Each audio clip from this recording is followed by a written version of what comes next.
Bonjour et bienvenue dans Smart Tech. C'est parti pour une nouvelle semaine de découverte et de réflexion sur l'innovation. Aujourd'hui, ma première question concernera le devenir des sites européens en .eu après le Brexit. Incidences et conséquences sur les noms de domaine, ce sera l'interview de Benoît Ampeau dans quelques instants. Ensuite, Victoire Sicora nous présentera les news à travers le prisme des réseaux sociaux. Et puis le cœur de cette émission sera consacré à une autre interrogation. Pourquoi les pépites françaises peinent-elles tant à briller dans leur propre pays? Alors pour comprendre cette anomalie, j'ai invité 4 des grands noms français nationaux du logiciel. Et enfin, en conclusion de cette édition, nous partirons à la recherche de nouvelles idées pour les technologies de demain grâce au biomimétisme. Mais d'abord, bonjour Benoît Ampeau. Vous êtes directeur partenariat et innovation de l'AFNIC, l'office d'enregistrement qui a été désigné par l'État pour la gestion des noms de domaine en .fr et aussi de ses extensions ultramarines. On peut citer le .re pour l'île de la Réunion ou .yt pour Mayotte. Alors Benoît Ampeau, d'abord je voudrais qu'on rappelle le rôle de ces extensions de noms de domaine. Tout à fait, bonjour. Bonjour. Ces extensions, elles sont divisées en 2 grandes catégories pour simplifier un petit peu le modèle. Il y a des extensions dites nationales ou territoriales, donc comme le .fr, mais aussi le .uk ou le .de en Allemagne, mais également les extensions dites génériques, les extensions historiques que tout le monde connaît, le com, net, org, info, etc. Donc, ces 2 extensions, il y a 2 réglementations ou 2 régulations de règles, 2 cadres de règles qui s'appliquent. Les extensions nationales ou territoriales, l'AFNIC gère sa politique d'enregistrement en tant qu'office d'enregistrement et donc ses propres règles.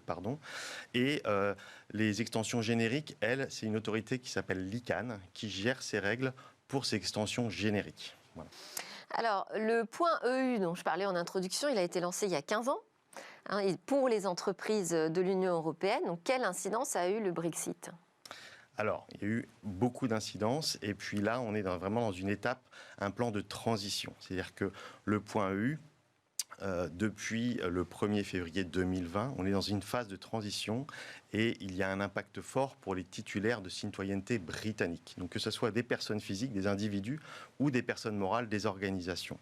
Et donc il y a une phase du 1er février au 31 décembre de cette année où il y a un certain nombre de règles à respecter pour se mettre en conformité et continuer à utiliser ce .eu. D'accord, et donc typiquement, il y a des règles à respecter. Ils pourront continuer à utiliser le .eu en 2021 ? Alors, pour certains, ils pourront s'ils se confortent à des règles qui sont les suivantes. Oui. En tant que citoyen ou organisation, une règle assez simple est de justifier d'une adresse sur un territoire de l'Union européenne. Ce qui peut ne pas être le cas pour l'ensemble des organisations qui sont déjà titulaires d'un .eu. Et là où on a une certaine problématique, même pour nous, AFNIC, où on le trouve, ces règles assez problématiques, c'est que pour des entreprises, par exemple, qui ne peuvent pas justifier d'une localisation sur le territoire de l'Union européenne... Localisation, pas forcément siège social. Établissement principal ou entité filiale en Europe. Et là, il peut y avoir, à partir du 1er janvier 2021, date d'effet de ce nouveau règlement, une rupture des services Internet associés au nom de domaine. Alors ça a quelles conséquences, ça ? Alors il y a plusieurs conséquences. Je ne peux plus accéder au site en .eu. Je ne peux plus accéder et donc je dois anticiper ce changement. Donc mon nom de domaine est inactif, mon site web associé à mon nom de domaine ne répond plus, mes emails configurés sur ce nom de domaine ne répondent plus et j'ai aussi ce nom de domaine qui est considéré comme un actif immatériel de l'entreprise, au même titre qu'une marque par exemple, on a tendance à oublier ce point-là, n'existe plus. Bon, et il y a combien de .eu concernés aujourd'hui ? Alors, Eurid communique fin 2019 sur environ 150 000 noms de domaine en .eu de titularité britannique. Par exemple, et qui France, ont ou pas une localité dans un des pays de l'Union européenne ? Alors exactement, qui ont ou pas. Donc ils ont jusqu'au 31 décembre pour mettre à jour leur information et trouver une localisation sur un territoire de l'Union européenne. Et pour les autres, ils doivent se redéployer sur une nouvelle extension, une extension nationale, donc le .uk par exemple, ou le .fr ou d'autres extensions. Oui, parce que ce qu'il faut rappeler, c'est qu'on peut cumuler donc, de nombreuses extensions. On peut acheter autant d'extensions qu'on veut, à condition de respecter certaines règles. Quel intérêt, justement, ça a pour une entreprise d'avoir plusieurs extensions ? Alors, l'intérêt pour une entreprise d'avoir plusieurs extensions, on aime à dire qu'il y a plusieurs points de vue côté business et sur une extension. On a une indication Parce que ça coûte de l'argent quand même. Hein. Ça coûte de l'argent, oui et non. Ce qui coûte de l'argent, le nom de domaine en tant que tel ne coûte que quelques dizaines d'euros au maximum. Après, c'est tout le dispositif web de présence en ligne que vous déployez, la création du site en tant que tel, toutes les campagnes online de marketing que vous allez faire autour pour que vos utilisateurs, vos clients, vos prospects puissent arriver sur vos médias et vos canaux de communication. Donc tout cela a un coût, bien sûr, mais le nom de domaine en tant que tel ne coûte pas vraiment. Par contre, ce qui est intéressant sur une extension, c'est d'indiquer à la fois une zone de chalandise, c'est-à-dire que .fr, on peut imaginer que la zone de chalandise est la France, mais il y a aussi un autre angle. Ce que je veux dire, c'est qu'un autre angle est intéressant, c'est la provenance. Donc c'est à qui je parle, mais d'où je parle. Et donc d'expliciter .fr, on peut dire je parle de la France. Et donc, c'est un peu comme une indication géographique protégée. On peut avoir un usage des clients internationaux, mais le fait d'avoir un .fr, on met en avant sa provenance. On n'a pas plus intérêt à prendre un .com, justement, pour dire moi, je suis worldwide. Beaucoup ont ce réflexe-là, historique, parce qu'il y a aussi des règles qui ont évolué au fur et à mesure. Et dans les années passées, les extensions nationales, territoriales étaient plutôt fermées à cela. Et donc, les gens ont pris du .com, se sont déployés sur du .com et donc n'ont pas fait la transition. Mais on observe que de plus en plus de personnes qui arrivent sur le média Internet et déploient leur présence en ligne réutilisent ce réemploi sur les extensions géographiques, notamment ou territoriales. Alors, vous travaillez aussi sur des projets de nouvelles extensions. Est-ce qu'on va en voir arriver de nouvelles en 2021 ? Non, il y a encore plusieurs années. Les discussions sont toujours en cours au niveau de l'ICANN sur le déploiement et les modalités de création de nouvelles extensions. Mais aujourd'hui, je pense qu'on n'a pas encore de nouvelles extensions avant les 2 ou 3 prochaines années. Il y en a combien au total ? Un peu plus de 1000, 1200, je crois. Ça laisse déjà pas mal le choix. Ça laisse beaucoup de choix. Il y a des entreprises qui ont fait le pari de se tourner vers ces nouvelles extensions. Aujourd'hui, commencent à valoriser plutôt vers des domaines d'activité, un .20 par exemple. Un .20, il y a des extensions génériques qui sont vraiment par secteur d'activité, mais on observe, nous-mêmes à l'AFNIC, on est opérateur technique pour certains grands groupes qui ont leur extension dans le domaine du transport, dans la grande distribution, et de plus en plus, elles utilisent ces extensions pour atteindre leurs cibles, leurs clients, leurs usagers. Alors, une de mes thématiques aujourd'hui, c'est quand même les fleurons français. Est-ce que vous considérez que l'AFNIC, c'est un des fleurons français ? Alors, l'AFNIC, c'est un fleuron français, mais surtout, elle a envie et elle travaille à ce que de nouveaux fleurons français, justement, se développent à partir d'un Internet français qui est en .fr, forcément. Mais l'idée, c'est de les aider, à les accompagner pour optimiser leur présence en ligne, se déployer et faire des nouvelles pépites de demain. Merci beaucoup Benoît Ampeau, directeur partenariat et innovation de l'AFNIC. On enchaîne avec la sélection d'actu de Victoire Sicora.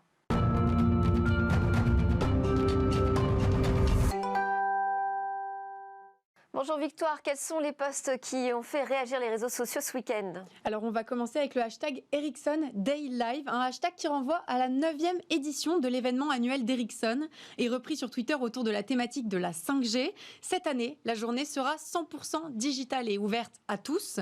Alors que le sujet de la 5G fait débat, Ericsson a choisi d'aborder la technologie comme le moteur d'une économie plus résiliente. Un panel d'intervenants seront réunis autour de Franck Bouettard, le PDG d'Ericsson France, pour apporter leur point de vue sur le sujet. Seront également présents les ministres Cédrico et Agnès Pannier-Runacher. Au-delà de ces conférences et débats, Ericsson a prévu des moments immersifs comme des démonstrations 5G live réalisées depuis leur Experience Center en Suède ou encore une création en direct d'une œuvre d'art réalisée grâce à l'IA, avec l'intervention du public. Ça sera à suivre avec le hashtag Ericsson Day Live. La 5G encore. On continue avec un nom, plutôt quelqu'un qui s'est fait remarquer cette semaine. Oui, il s'appelle Tim Kendall. C'est l'ancien directeur de la monétisation chez Facebook. Et il a témoigné dans le nouveau documentaire Netflix qui fait fureur. C'est The Social Dilemma, ou Derrière nos écrans de fumée en français. Un documentaire mentionné sur les réseaux sociaux plus de 200 fois par heure. Lui n'a pas Twitter, mais sur le réseau social, on ne parle que de lui depuis ses déclarations déclaration au Congrès américain, il a comparé Facebook à l'industrie du tabac.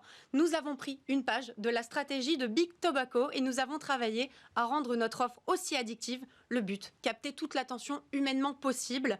Et tout le reste de son intervention est une métaphore filée entre Facebook et le tabac. Le like est apparenté à la nicotine et les fake news, il les compare aux bronchodilatateurs.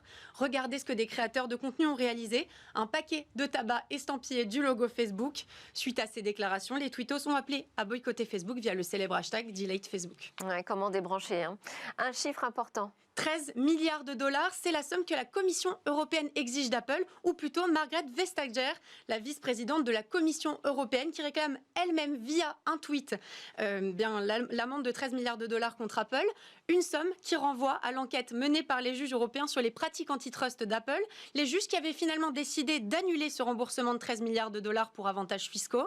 Elle a demandé aux juges européens de revenir sur leur décision et de condamner finalement Apple à verser cette somme, et elle l'a fait savoir via le tweet que vous avez vu s'afficher, une prise de position saluée massivement sur les réseaux. Pour Clément Beaune, le secrétaire d'État chargé des affaires européennes, c'était une décision nécessaire. On termine dans l'espace. Oui, une femme qui s'applique du sérum sur le visage dans une pub.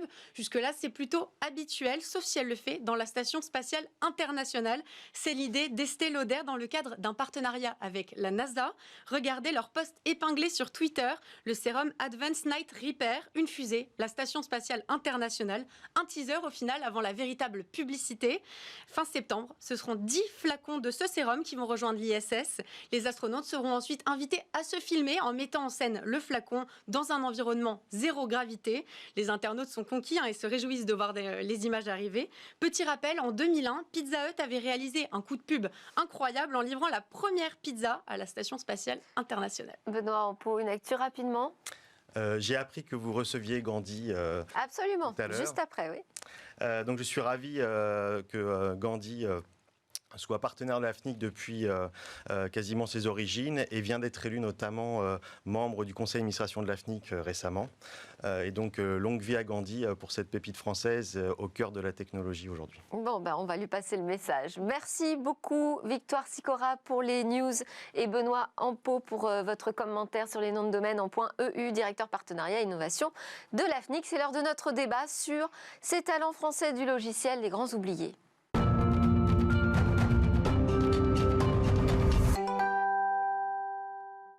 Vous les connaissez sans vraiment les connaître et on peut le regretter car on ne parle pas assez de nos pépites françaises en particulier dans la tech et le logiciel. Alors mes 4 invités ont créé des nouveaux paysages numériques, ils ont bousculé les codes, inventé, chahuté, sans faire beaucoup de bruit ou si peu en France. Je vous les présente tout de suite. Tariq Krim, entrepreneur et spécialiste des questions d'éthique et de vie privée sur Internet, fondateur de NetVibes, Jolly Cloud et de la plateforme web éthique Polite. Jean-Baptiste Kempf, président de Vidéolan, à qui l'on doit le player vidéo qui marche partout VLC, et tout récemment appelé à prendre la direction de la technologie de Shadow. Shadow, c'est un ordinateur dématérialisé dans le cloud, pensé pour les jeux vidéo les plus gourmands en puissance, et c'est aussi français. Daniel Glazman, une personnalité phare de la standardisation du web, actuellement ingénieur principal chez Dashlane, gestionnaire français de mots de passe. Nous aurons également avec nous en visio Stéphane Ramoin, président de Gandhi, dont on a parlé tout à l'heure. Une entreprise française dans le top 20 des bureaux d'enregistrement de noms de domaine dans le monde et un des principaux hébergeurs en Europe. Tariq Krim, merci beaucoup d'être ici. Je suis vraiment tous très très fiers de vous avoir autour de la table. NetVibes, juste pour le rappeler, c'est quand même le gros succès français des années 2000. Déjà longtemps, 15 ans déjà. 15 ans déjà. C'était un portail web personnalisable, ça a cartonné, vous l'avez revendu. Est-ce qu'à l'époque, c'était plus simple de se faire une place dans la tech par rapport à aujourd'hui ? Je le pense pour 2 raisons. Alors, disons que le monde des startups a beaucoup évolué en France. Il est devenu beaucoup plus simple. C'est même devenu très simple. On sort d'école de commerce, on monte sa startup. À l'époque, c'était pas aussi simple. Mais il faut dire qu'à l'époque, il n'y avait pas encore les goulots d'étranglement que sont les big techs. C'est-à-dire que finalement, on pouvait développer ce qu'on voulait, on le mettait sur le web. On était d'ailleurs à l'époque en compétition avec Google, Microsoft, Yahoo, et ça se passait plutôt bien. Et c'est vrai que depuis, les choses sont très difficiles parce que non seulement il faut faire un produit qui marche, mais ensuite il faut dépenser énormément d'argent pour le faire connaître, être sur les plateformes, se faire prélever souvent jusqu'à 30%. Donc on est dans un système qui n'est pas moins créatif, mais qui est qui donne moins de possibilités quand on est Et les mastodontes en fait, qui se sont installés sur le marché et qu'il est très compliqué aujourd'hui d'aller déloger. Leurs règles et intégrer notre créativité à l'intérieur de leurs règles, et je trouve ça un peu plus difficile. Jean-Baptiste Kem, vous avez reçu la médaille de l'Ordre national du mérite en 2018, c'était il n'y a pas longtemps, pour 12 ans de service dans le monde associatif et le développement informatique. Est-ce que vous vous considérez comme un fleuron français ? C'est un peu compliqué comme question. Techniquement, oui. Technologiquement, les technologies autour de Vidéolan et tous les projets open source liés, c'est ce qui est utilisé partout dans le monde. Il n'y a pas une seule chaîne de télé, il n'y a pas un seul site web qui fait de la vidéo ou de la radio qui n'utilise pas nos technos, soit directement, soit indirectement. Parce que VLC, c'est plein de technologies open source qui sont utilisées partout. Je pense que même dans ce plateau télé, on utilise plein de technos. C'est une réussite technologique, c'est pas du tout une réussite business. Mais c'était pas le but à l'époque, et c'était le but d'une association. Donc ça dépend où est-ce qu'on met le curseur. Au niveau tech, c'est génial. Est-ce qu'il fallait pas en faire quelque chose de plus? C'est une grande question, je ne peux pas y répondre. Daniel Glasman, alors vous dites que vous êtes un dinosaure de la standardisation du web. Ouais. Bon, vous êtes quand même une star, faut le dire. Vous avez participé justement à la standardisation des langages HTML et CSS, entre autres. Et à ce titre, vous avez été coprésident du CSS Working Group au W3C pendant 7 ans et demi. Ouais. Énorme. Est-ce que vous avez été reconnu pour vos travaux en France? Ah, pas du tout. Alors, à part par les gens de la communauté du web et les techs, justement, les développeurs, les gens qui connaissent ça, sur le reste, absolument pas, du tout. C'est tout à fait catastrophique. Et comment vous l'expliquez? Oh, il y a une espèce de dédain de ce qui est pas franco-français d'une part. Ça, c'est pas spécifique à la technologie et au logiciel. Il y a une très grande méconnaissance en fait du milieu anglo-saxon. Ça aussi, c'est assez courant en France. Et puis, il y a une certaine forme d'élitisme, de lobby, de groupe dans lesquels je ne suis pas nécessairement, par mon langage, par mon attitude. J'ai mis une chemise pour venir vous voir ce matin, sinon je serais plutôt avec un t-shirt façon. Voilà. Bon, Stéphane Ramoin, bonjour, président de Gandhi. Vous êtes en visio avec nous, vous nous entendez? Oui, parfaitement, bonjour. Alors vous fêtez les 20 ans de Gandhi cette année. Oui. Et je crois que tous les invités en plateau, et moi y compris, sommes vos clients. Merci encore. Vous avez le sentiment de faire partie de la French Tech? Non, mais je rejoins Daniel sur ça et Jean-Baptiste. On s'est développé en dehors des circuits traditionnels, nous, Gandhi, donc uniquement sur le bouche à oreille, dans un premier temps en partant des techs aussi. Et puis après, on a fait notre petit bonhomme de chemin en France et à l'étranger, puisqu'on fait 50% du chiffre d'affaires à l'étranger, mais c'est vrai qu'on est en dessous du radar pour la plupart des gens. 43 milliards de chiffre d'affaires en euros, cette année. Alors, milliards, je voudrais bien. Millions, pardon, j'ai ma langue à fourcher. Ouais. 135 collaborateurs, vous avez des filiales à San Francisco, Luxembourg, à Taipei. On peut dire quand même que vous êtes une réussite. Comment est-ce qu'on fait pour réussir en France? Expliquez-nous. On oublie d'être en France. C'est-à-dire? Je m'explique, c'est pas méchant ce que je dis, mais moi, il y a un mot là-dedans, c'est l'État. C'est-à-dire que si on pense que la réussite en France d'une entreprise de tech, c'est attraper le plus de CIR, c'est-à-dire de budget recherche et développement donné par l'État, alors on n'ira pas bien loin. Si on attend que l'État remplisse vos caisses en étant votre client, alors on n'ira pas bien loin. Si on oublie que le français n'est pas une langue majeure au niveau mondial, alors on n'ira pas loin. Donc nous, on a fait comme la start-up nation Israël ou les pays nordiques qui sont éduqués à l'anglais, et on s'est mis, sans oublier qui nous étions, dès le début dans une configuration internationale. Et puis dès que l'on a pu, on a fait en sorte d'aller à l'étranger pour mettre des filiales en place, en propre, et nous développer. Mais en pensant global dès le début, le marché français, même le marché européen, n'est pas suffisant. Tariq Rim, c'est aussi ce que vous avez fait avec Jolly Cloud. Jolly Cloud, on rappelle rapidement, un système d'exploitation au début pensé pour des petits ordinateurs pas chers, avec très peu de puissance. Mais du coup, on se dit, tiens, on va déporter toute la partie logicielle dans le cloud. Vous étiez vraiment un pionnier quand vous avez sorti Jolly Cloud. Et vous êtes parti aux États-Unis? En fait, je l'ai fait pour NetVibes. NetVibes, ça a été un peu le playbook des startups actuelles, c'est-à-dire qu'on a ouvert un bureau à San Francisco. Nos premiers utilisateurs étaient en Californie. D'ailleurs, pour la petite histoire, le fondateur de TechCrunch à l'époque, qui venait juste de se lancer, m'envoie un message en me disant « ça serait bien que tu viennes au barbecue qu'on fait la semaine prochaine ». Et je lui dis « ah, je suis à Paris, ça va être difficile ». Donc, on a été adopté dès le départ par la Silicon Valley. On avait des utilisateurs très prestigieux, hein, même Zook utilisait, Facebook utilisait NetVibes. Enfin. Et à ce moment-là, ce que j'ai essayé de faire, c'est de répliquer en France ce que j'avais appris quand j'étais dans la Silicon Valley, c'est-à-dire construire des équipes qui soient un peu différentes de ce qu'on a d'habitude, c'est-à-dire essentiellement des gens qui ont fait les mêmes écoles, beaucoup de la prédominance du business sur la technologie et de développer un esprit de produit avec des profils différents, des designers ou des gens qui d'ailleurs n'étaient pas du tout prédestinés à ce métier, mais que j'ai choisi. Et je pense que c'est tout ce qu'on aime, c'est de mettre des talents et de les protéger, de créer une bulle pour les protéger, effectivement, de ce que disait tout à l'heure Stéphane, c'est-à-dire l'ambiance ici qui est souvent dans une logique de compétition, alors que pour moi, le logiciel, c'est quelque chose de méritocratique. C'est vraiment travailler avec les meilleurs, apprendre à devenir le meilleur et faire du bon produit. Et ça en est où, Joli Cloud, aujourd'hui?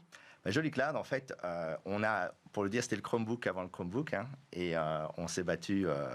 Vous êtes battu contre Google directement. Et un jour, Google a décidé de mettre 1 milliard sur la table. D'ailleurs, à l'origine, on construisait un ordinateur, donc on avait été à Taipei, en Chine, on avait commencé à faire des premiers prototypes, on en a vendu quelques milliers, puis à un moment donné, tous ces contracteurs nous ont dit, écoutez, il y a Microsoft, il y a Google, et puis ça sera tout. Et donc on a décidé d'arrêter. Mais c'était une belle histoire, et surtout quand je vois aujourd'hui vers quoi le marché a été, on se dit qu'on avait la bonne intuition et pas forcément les moyens. Jean-Baptiste Kay, vous avez le sentiment que l'État français fait assez d'efforts pour nos startups du logiciel? Oui et non. On pourrait même dire pour l'open source. Alors l'open source, absolument pas. Okay. Surtout qu'en fait, l'État, quand même, en tant qu'État, a une puissance d'achat qui aiderait beaucoup de logiciels. On a vu le problème avec le Health Data Hub il n'y a pas longtemps.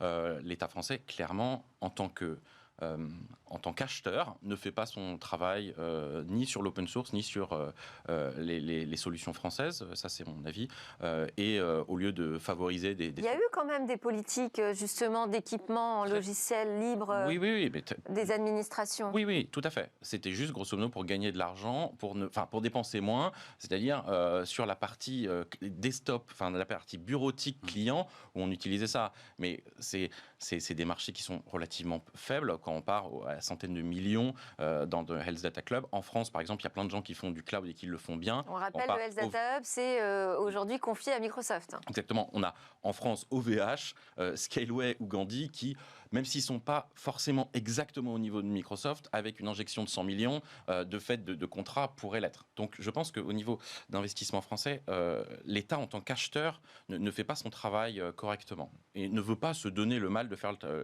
sur la partie French Tech. C'est un manque de quoi? D'audace? On a peur? On n'a pas confiance en fait, dans les boîtes françaises? C'est ce qu'on appelait Nobody's been fired for using Microsoft. C'est un truc, avant c'était IBM, c'est celui qui prend le risque de ne pas prendre la solution mainstream, si jamais ça ne marche pas, c'est lui qui prend et c'est lui qui se fait virer.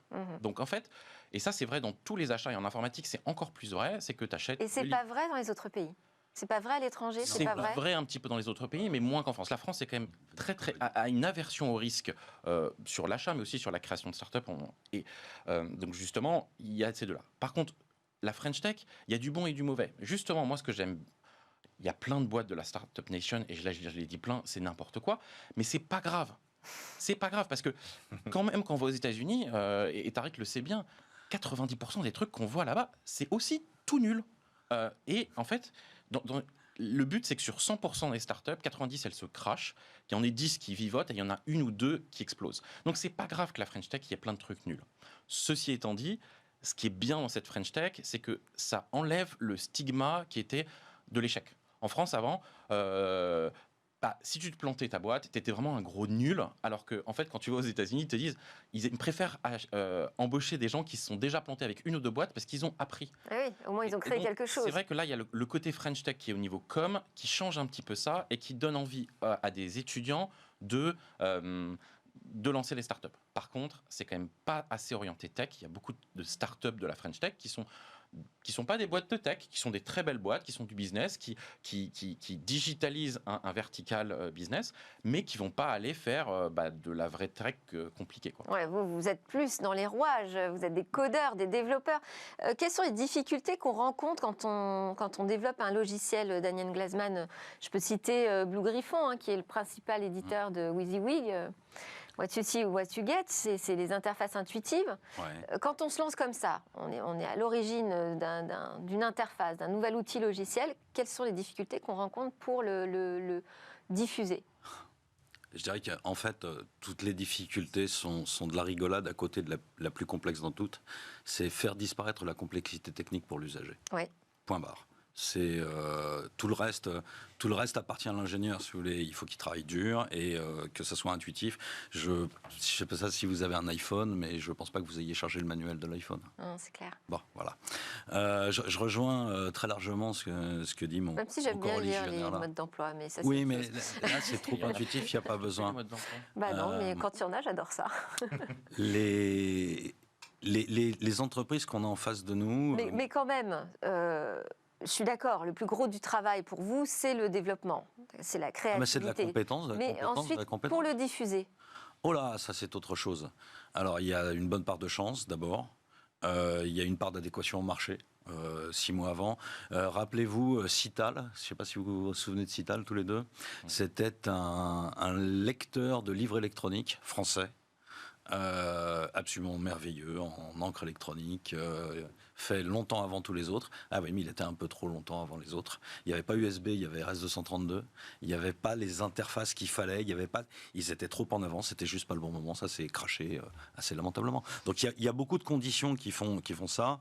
Bien entendu, l'investissement en France, c'est une horreur. C'est aller chercher de l'investissement, c'est pas facile. Ça s'est amélioré. Quand même. Oui. Il y a quand même du mieux au cours du temps, mais on n'est pas du tout dans un écosystème de type anglo-saxon ou scandinave ou israélien.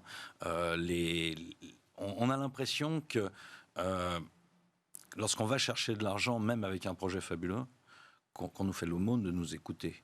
Alors que l'investisseur, ce qu'il cherche à faire, c'est quand même maximiser son retour sur investissement. Donc il est demandeur aussi. Aux États-Unis, la relation est quand même un petit peu plus saine. Alors tout n'est pas ça aux États-Unis, mais cette relation-là est quand même nettement plus saine. En Scandinavie aussi, en Angleterre aussi, etc. Donc ici, c'est très compliqué. Je me suis livré avec beaucoup moins de réussite que Tariq, mais je me suis livré à cet exercice-là. J'ai eu des choses absolument stupéfiantes en face de moi. Des gens prêts à mettre beaucoup d'argent sur des choses, mais tellement vaporeuses qu'on savait rien qu'à la première lecture que ça n'allait se planter. Et comme le dit Jean-Baptiste, il n'en reste rien puisqu'il n'y a pas de technologie derrière. Une entreprise qui se crache et qui a de la techno à revendre, il reste quelque chose. Il peut rester une équipe, il peut rester du code, il peut rester des technologies. Une équipe qui vend du canigou sur Internet, jean-pierre.com, excusez-moi, mais il n'y a rien du tout. Comment est-ce qu'on fait pour que les talents français ne s'exportent pas à l'étranger? On les identifie d'abord. Daniel Glasman, on les identifie d'abord. Ouais. Et on les identifie pas. On est dans la seule industrie qui demande 400 € pour se lancer. Vous avez besoin d'une chaise pour poser vos fesses, vous avez besoin d'une table pour poser votre laptop. Le laptop, vous l'avez, sinon vous n'êtes pas informaticien. La connexion Internet, tout le monde l'a. Il faut un cerveau, ça c'est gratuit. Il faut un projet.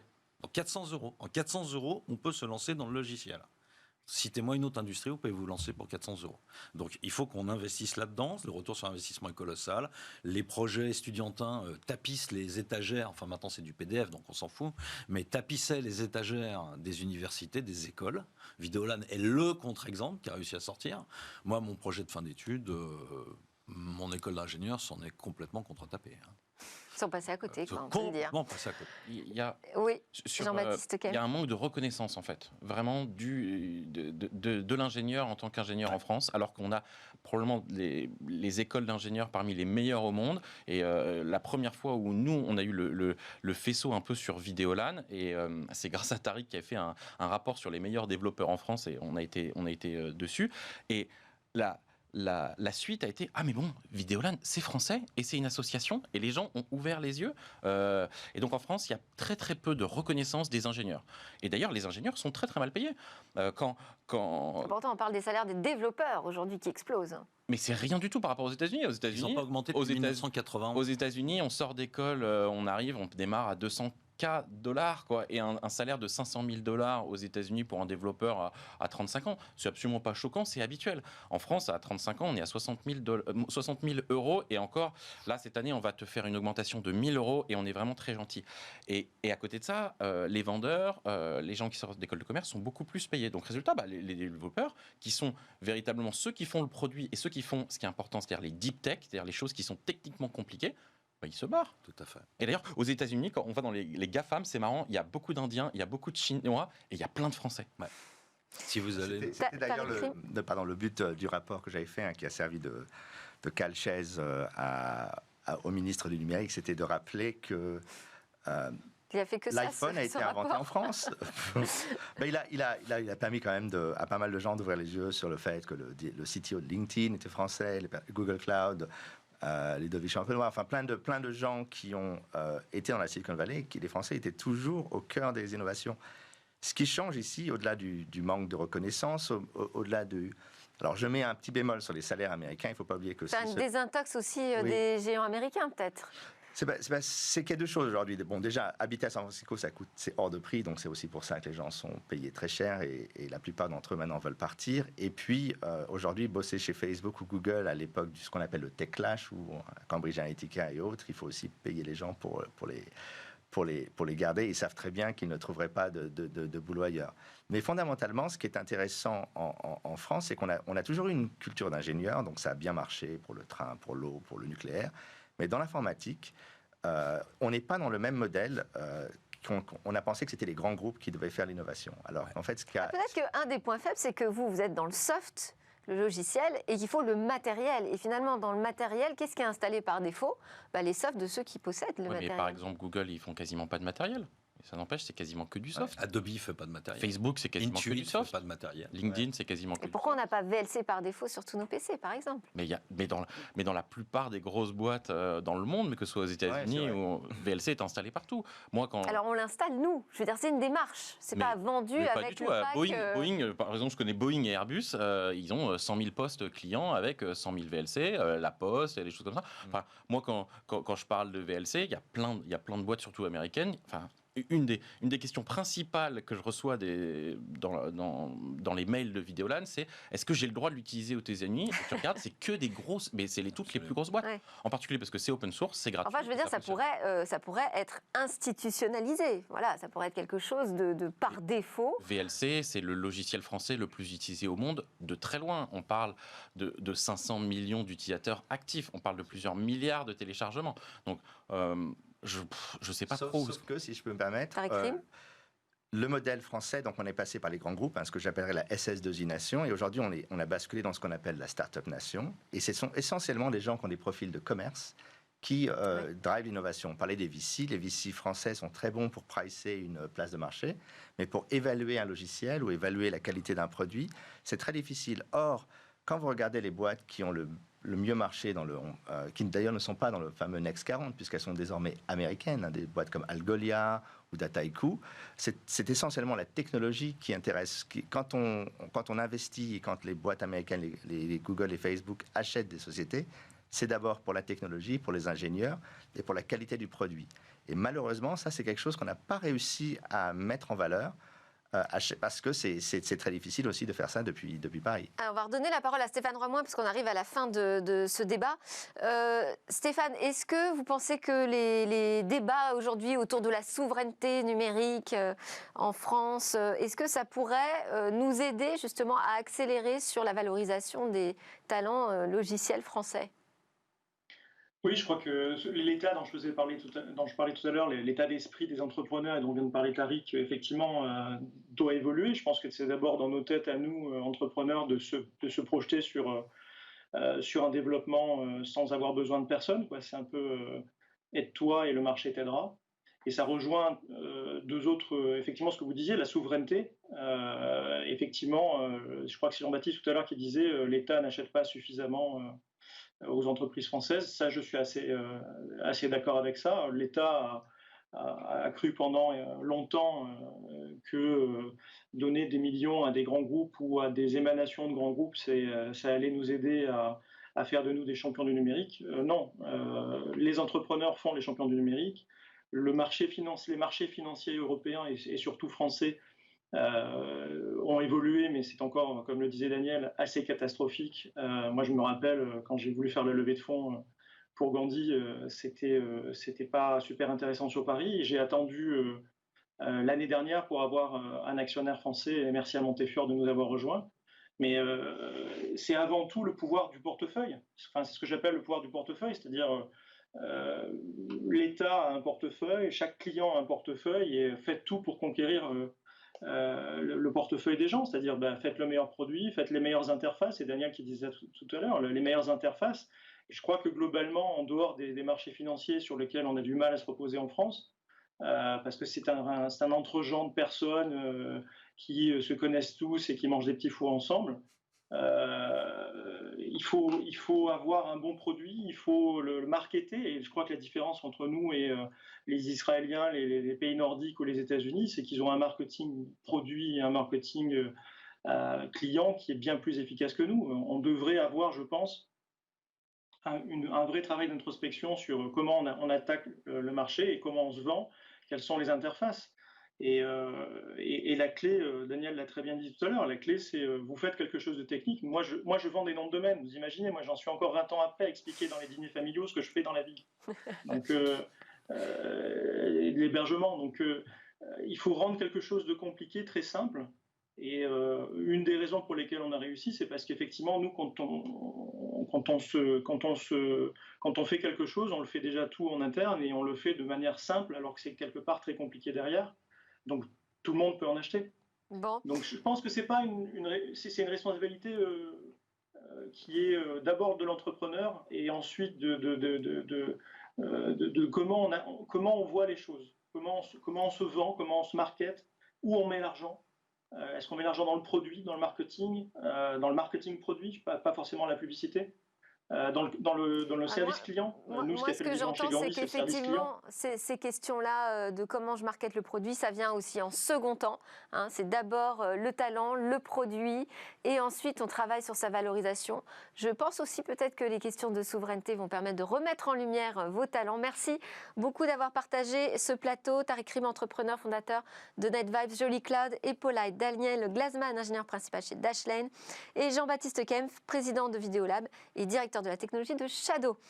Juste après la pause, nous avons rendez-vous avec d'autres génies. Alors ceux-là sont cachés dans la nature.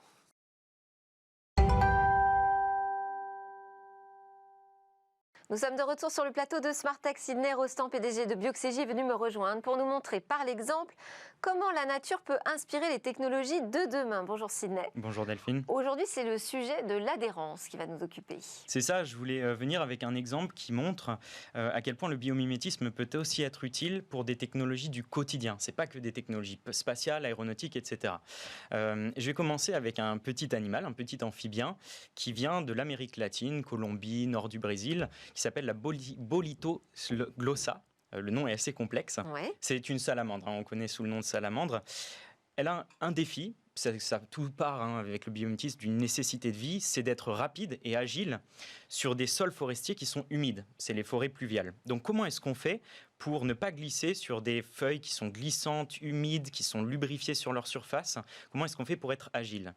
La salamandre va avoir un derme, donc c'est la peau, très spécifique. Quand on regarde à petite échelle, c'est des hexagones qui sont collés les uns aux autres. Pourquoi c'est intéressant? Parce qu'entre les hexagones, il y a des sortes de micro-canaux qui permettent d'évacuer le liquide en excès, qui permettent d'évacuer l'humidité.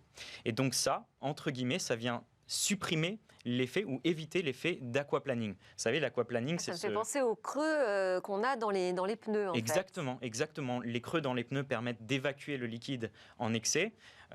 Donc c'est des stries sur les pneus. Là, la salamandre le fait avec des hexagones et des micro-canaux entre ces hexagones. L'avantage étant que les hexagones sont un peu bombés, ce qui permet quand même d'avoir du frottement et donc de l'accroche sur les différentes feuilles. Ça a inspiré, tenez-vous bien, non pas des pneus, mais un outil, un produit qu'on utilise vraiment dans le quotidien, en tout cas moi c'est mon cas, c'est les lames de rasoir, ou plutôt les deux bandeaux qu'il y a de part et d'autre en fait des lames de rasoir. Vous avez deux bandeaux qui viennent étirer la peau lors du passage des lames, ce qui vient éviter une déformation et donc des blessures, et ce qui permet aussi de couper le poil au plus près.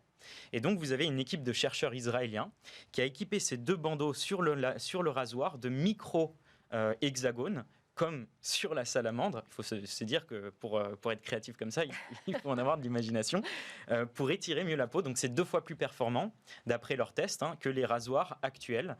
Ça évite les blessures, ça coupe mieux, ça coupe de façon plus précise. Donc c'est là qu'on voit un super exemple de comment est-ce que le biomimétisme peut être vraiment utile sur des technologies qu'on utilise vraiment jour pour jour. Donc ça, c'est très intéressant. Et donc du coup, pourquoi est-ce que je vous parle de cet exemple-là? Parce que l'adhérence dans le vivant, c'est toute une histoire. Pourquoi est-ce que le vivant doit adhérer? La première, c'est pour s'attacher. On avait parlé des moules la dernière fois et de leur polydopamine, la colle qui vient s'accrocher sur les récifs et éviter le décrochage de la moule. Il y a d'autres techniques. On doit adhérer pour être rapide. Je vais donner un exemple juste après. Et le gecko, vous vous souvenez, lundi, on avait parlé des pattes du gecko qui sont utiles pour le spatial. Et la dernière nécessité du vivant pour laquelle il a besoin d'adhérer, c'est de pouvoir s'accrocher sur un autre animal qui va le transporter. Le premier exemple assez intéressant, c'est la rémora. Vous savez, c'est ce poisson qui a une sorte de ventouse sur la tête qui va s'accrocher en fait sur des grands requins, etc. pour tout simplement être passager de ce grand requin-là. Ça a inspiré des ventouses en fait biorobotiques qui sont utilisées sous l'eau pour des applications robotiques sous l'eau. Et puis, il y a le fameux fruit de la bardane, qui est cette espèce de graine avec des crocs, enfin des actaches, qui s'attachent sur des animaux pour aller polliniser, on va dire, son milieu. Ça a inspiré le velcro, le fameux scratch dans les années 50. Et donc, sur notre dernier exemple, les pneus. En fait, ça fait longtemps qu'on s'inspire de ce qu'il y a dans la nature. Oui, de façon ponctuelle, c'est-à-dire que vous avez des inventeurs qui, par sérendipité, c'est-à-dire par hasard, ont découvert une propriété du vivant, qui les a interloqués et qu'ils ont cherché de reproduire. En l'occurrence, cette histoire de scratch, c'est un biologiste suisse, me semble-t-il, qui a repéré les fruits de la bardane accrochés sur les poils de son chien et qui s'est dit, tiens, ça peut être intéressant. Et c'est comme ça que le velcro est né. Et le scratch, on l'utilise tous les jours. Le dernier exemple, c'est les pneus. On a parlé de pneus. L'objectif d'un pneu, c'est paradoxal. Le premier objectif, c'est d'adhérer. Il faut offrir de la stabilité aux voitures dans des tournants et lors du freinage.